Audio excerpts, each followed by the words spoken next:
ఉమ్మడి తూర్పుగోదావరి జిల్లాలోనూ మార్పులు చేర్పుల వ్యూహాన్ని అవలంబించారు సీఎం జగన్. గెలిపే లక్ష్యంగా ముందుకు సాగుతున్న ఆయన ప్రజల్లో వ్యతిరేకత ఉన్న నేతలను పక్కన పెట్టేశారు. వారిని తప్పించి ప్రత్యర్థులను బలంగా ఢీకొనే సత్తా ఉన్న నాయకులను బరిలోకి దించారు. ఇక కంప్లీట్ డీటెయిల్స్ మా ప్రతినిధి రాజేష్ అందిస్తారు. రాజేష్, తూర్పుగోదావరి జిల్లాలో టికెట్స్ కేటాయింపుకు సంబంధించి నియోజకవర్గంలో ఎటువంటి టాక్ నడుస్తుంది? కంప్లీట్ డీటెయిల్స్ ఏంటి? Good morning Radhika. గోదావరి జిల్లాలపై ముఖ్యమంత్రి జగన్మోహన్ రెడ్డి ప్రత్యేక దృష్టి పెట్టినట్టుగా తెలుస్తుంది. ప్రత్యేకించి ఉమ్మడి తూర్పుగోదావరి జిల్లాలో ఇప్పటికీ 7 స్థానాలపై ఆయన క్లారిటీ ఇచ్చారు. ఎవరికి సీటు ఉంది, ఎవరికి సీట్ లేని విషయాన్ని చాలా స్పష్టంగా చెప్పేశారు. అలాగే దీంతో పాటు ఇక్కడ మరో ఆసక్తికరమైన విషయం ఏంటంటే, ఇక్కడ ఎంపీలుగా ఉన్న అభ్యర్థులు ఎమ్మెల్యేలుగా వెళ్తున్నారు.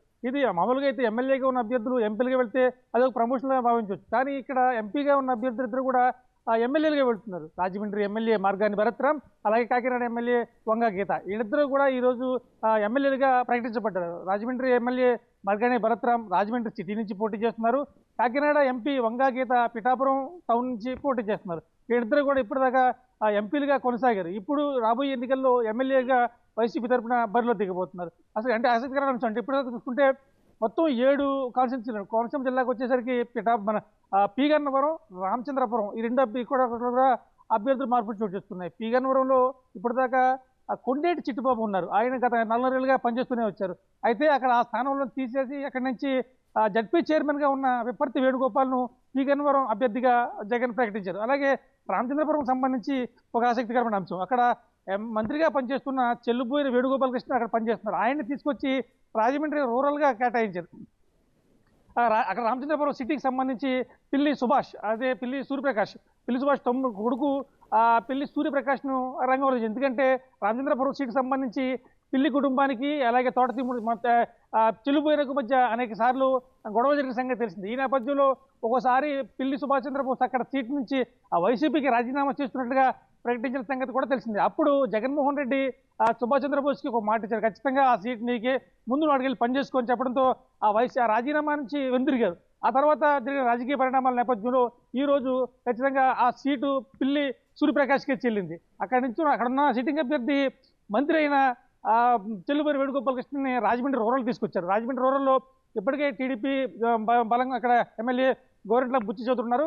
ఇక్కడ ఆయన పోటీ చేయబోతున్నారు. ఇక్కడ అంటే అంత 2019లో జరిగిన అంత హవాలో కూడా వైసీపీకి సంబంధించి జిల్లాలో 14 సీట్లు వస్తే రాజమండ్రి సిటీ, రాజమండ్రి రూరల్ కూడా రెండు కూడా టీడీపీ కైవసం చేసుకుంది. ఈ నేపథ్యంలో ఇక్కడ బలమైన అభ్యర్థులు, దాంతోపాటు ఇప్పుడు జనసేనతో పొత్తులో ఉంది. సో ఈ రెండు బలంగా ఉన్నాయి కనుక ఇక్కడ కూడా బలమైన అభ్యర్థులను నింపాలనే ఉద్దేశంతో మార్గాని భరతరామ్ను సిటీకి దింపారు. అలాగే రూరల్కి సంబంధించి చెల్లుబోయిన వేలకు ఒక ప్రశ్న దింపారు. ఇకపోతే నెక్స్ట్ జగ్గంపేటలోకి వచ్చరికి ఇప్పటిదాకా జ్యోతుల చంటిబాబు ఎమ్మెల్యేగా కొనసాగుతున్నారు.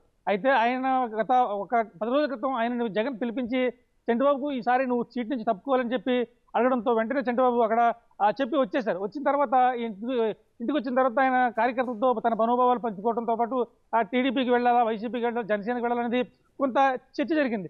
ఒక సందర్భంలో జ్యోతుల చంటిబాబు టీడీపీ నుంచి కాకినాడ ఎంపీగా వెళ్తారనేది ఒక సమాచారం వచ్చింది. అయితే అడితిరిగి తర్వాత జనసేన అధినేత పవన్ కళ్యాణ్ కాకినాడలో బస్ చేసినప్పుడు జగ్గంపేట నుంచి చంటిబాబు రాత్రి వెళ్ళి జనసేన అధ్యక్షుడు పవన్ కళ్యాణ్ కలిశారు. అప్పుడు మళ్ళీ రాజకీయ సమీకరణలు మరి వైసీపీలో ఉన్న చంటిబాబు టీడీపీలోకి వెళ్తారని కొంతసేపు, జనసేనలోకి వెళ్తారని కాసేపు మల్లగొడవలు పడ్డ నేపథ్యంలో ఆఖరికి ఆయన జనసేన అధ్యక్షుడు పవన్ కళ్యాణ్ కలవడంతో కొంత క్లారిటీ వచ్చిందని చెప్పాలి. ఎందుకంటే ఇంచుమించుగా ఆయన జనసేన తరపు నుంచి ఎంపీ అభ్యర్థిగా రాజమండ్రి నుంచి పోటీ చేస్తారేమో వేచి చూడాల్సింది. ఇకపోతే పిఠాపురం చూసుకుంటే ఇప్పటిదాకా పెండెం దొరబాబు పనిచేస్తున్నారు. పెండెం దొరబాబు అక్కడ చాలా మంచి పేరు వచ్చారు. అయితే గడప గడపకు వైఎస్ఆర్ కార్యక్రమంలో భాగంగా ఈయన ప్రజల మధ్య తక్కువ తిరిగనేది ఈయన మీద ఆరోపణ. ఈయనకి పాయింట్లు తక్కువ ఉన్నాయి, సర్వేలన్నీ కూడా నీకు గెలుపుకు చాలా దగ్గరగా చూపించడం లేదు. సో ఇక్కడ బలంగా పిఠాపురం నుంచి ఒకవేళ జనసేన బలమైన అభ్యర్థి, ఎందుకంటే టీడీపీ జనసేన పొత్తులో భాగంగా పిఠాపురం సీటుపై ఖచ్చితంగా కన్నేసింది. సో అక్కడ కూడా బలమైన అభ్యర్థి కావాలి, ఖర్చు పెట్టగలగాలి. అలాగే అక్కడ పిఠాపురంలో కాపు సామాజిక వర్గం ఎక్కువగా ఉంటుంది. ఈ నేపథ్యంలో వంగాగీత కాపు కాబట్టి ఆ సామాజిక వర్గాన్ని అక్కడ పెట్టాలని చెప్పి ఉద్దేశంతో పిఠాపురంలో వైసీపీ వంగాగీతం నిలబెట్టబోతుంది. అయితే మరి కాకినాడ ఎంపీగా ఎవరు వెళ్తారనేది ఇంకా ఆసక్తికరంగా మారింది. ఇప్పటికైతే ఈ 7 ఎమ్మెల్యేలు ప్రకటించారు, కానీ ఎంపీల అభ్యర్థుల్ని 2 అభ్యర్థుల్ని తీసి పక్కన పెట్టారు.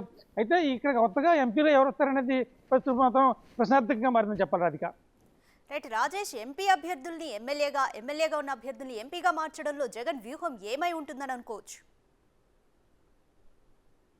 ఖచ్చితంగా బలాబలాలను బేరీజ్ వేసుకోవటం, అక్కడ ఎవరు నిలబడుతున్నారనేది అక్కడ అభ్యర్థి కాదు ముఖ్యం, అక్కడ సీటు కావాలి తనకి. అంతే అందులో భాగంగానే ఎమ్మెల్యేలను ఎంపీలుగా, ఎమ్మెల్యేలుగా మారుస్తున్న పరిస్థితి రాష్ట్ర వ్యాప్తంగా కనపడుతుంది. ప్రస్తుతం మనం రాజమండ్రి సిటీ చూసుకుంటే, రాజమండ్రి సిటీలో టీడీపీ జనసేనలో చాలా బలంగా ఉన్నాయి. ఎందుకు మనం అనుకుంటున్నామంటే, గత 2019 ఎన్నికల్లో రాష్ట్ర వ్యాప్తంగా అంత హవా ఉన్నప్పటికీ కూడా రాజమండ్రి వచ్చేసరికి టీడీపీ కొడుకుంది, అలాగే రాజమండ్రి రూరల్ వచ్చేసరికి కూడా టీడీపీ గెలుచుకుంది. గతంలో కూడా ఇదే పరిస్థితి ఉంది. అందుగురించే రాజమండ్రి సిటీలో టీడీపీ జనసేన మామూలుగా టీడీపీ కొట్టడమే ఇబ్బంది, కష్టమైన పరిస్థితి.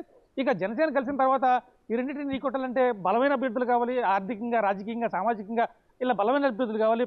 సో అటువంటి క్యాండిడేట్లు ఎంచుకుని ఈ రాజమండ్రి నుంచి మార్గాని భరతరాంని రంగంలో దింపారు. మార్గాని భరత్ కూడా ఫస్ట్ నుంచి కూడా ఆయన ఈ పార్లమెంటు నియోజకవర్గం ఎంపీ అయినప్పటికీ కూడా ఆయన 7 కాన్స్టిట్యూన్సీలో పెద్దగా తిరిగింది లేదు. ఖచ్చితంగా ఆయన దృష్టి మాత్రం గత 4 ఏళ్ళుగా రాజమండ్రి సిటీ మీదే పెట్టారు.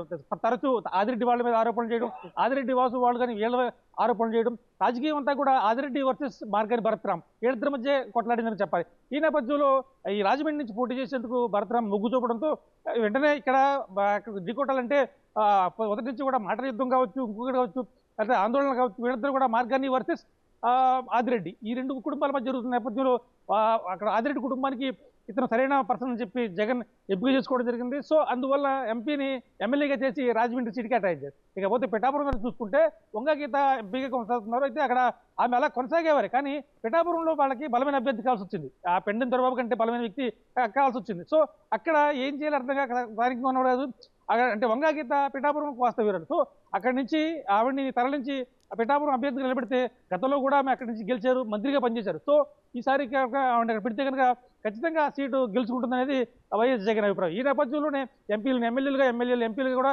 మార్చిన పరిస్థితి ఉంది. అలాగే కాకినాడ సిటీ కావచ్చు, కాకినాడ రూరల్ కావచ్చు, వీటంటే కూడా వైసీపీని ఎట్టి పరిస్థితుల్లో ఓడించాలని చెప్పి టీడీపీ జనసేనలో చాలా బలంగా పట్టుబట్టాయి. ఎందుకంటే మొన్న గడిచిన ఎన్నికల్లో కావచ్చు, గత సభలు సమావేశాల్లో అనేక సార్లు ఆరోపణలు ప్రత్యారోపణలు కొనసాగాయి. మొత్తం మీద చూసుకుంటే ఉమ్మడి తూర్పుగోదావరి జిల్లాలో రాజకీయ సమీకరణలు చాలా భిన్నంగా సాగాయి. ఎమ్మెల్యేలు, అలాగే ఉన్న వాళ్ళు తొలగించిన వాళ్ళని మళ్ళీ పెట్టుకోవడం, అంటే అప్పటిదాకా గుర్తింపు లేని వాళ్ళు కూడా విపత్తి వేణుగోపాల్ జడ్పీ చైర్మన్గా ఉన్నారు, ఆయన తీసుకొచ్చి పి గన్నవరం ఎమ్మెల్యేగా. మొత్తం మీద భిన్న అభిప్రాయాల మధ్య ఈ ప్రస్తుతం అయితే ఇది కేటాయించారు. కానీ ఇంకా పోతే అసంతృప్తులు ఏం చేస్తారనేది త్వరలో వేచి చూడాల్సింది. వాళ్ళందరినీ కూడా బుజ్జగిస్తారా, ప్రస్తుతం పార్టీ ప్రకారంగా మళ్ళీ అధికారులు వస్తే కనుక అందరికీ సముచిత స్థానం కల్పిస్తామని చెప్పి వైసీపీ నేతలు చెప్తున్న పరిస్థితి కనబడుతుంది. Radhika, thanks for the update Rajesh.